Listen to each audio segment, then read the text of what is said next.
Hello friends! ఈరోజొచ్చి మా Andhra special అది కూడా మా రాజమండ్రి స్టైల్ టమాటా బజ్జీ అయితే చేసి చూపించబోతున్నాను. మనకు బండి మీద దొరికే టమాటా బజ్జీలు చాలా అంటే చాలా టేస్ట్‌గా ఉంటుంది కదా! అది మన ఇంట్లో మనం కూడా ఎంత ఈజీగా తయారు చేసుకోవచ్చో ఈరోజు చేసి చూపించబోతున్నాను. నేను ఫస్ట్ అయితే శనగపిండికి ఉప్పు, కారం, వాటర్ కలిపేసి ఇలా మిక్స్ చేసుకున్నా మిక్స్చర్.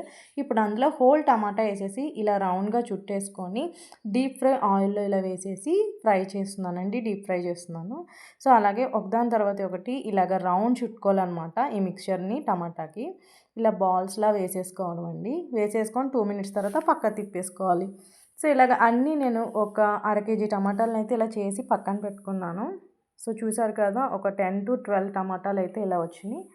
వచ్చి ఒక 5 మినిట్స్ తర్వాత అయితే ఇలా మనం దేనికి దాన్ని సెపరేట్ చేసేసుకొని పక్కన పెట్టేసుకోవాలి.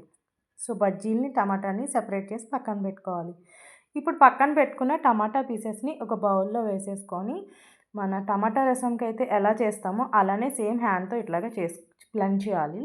చేసిన తర్వాత ఇందులోనే మనం పక్కన పెట్టుకున్న ఆనియన్స్ ఇంకా మిక్స్చర్ వేసేసి మళ్ళీ ఇంకొకసారి హ్యాండ్‌తో బాగా మిక్స్ చేసుకోవాలి.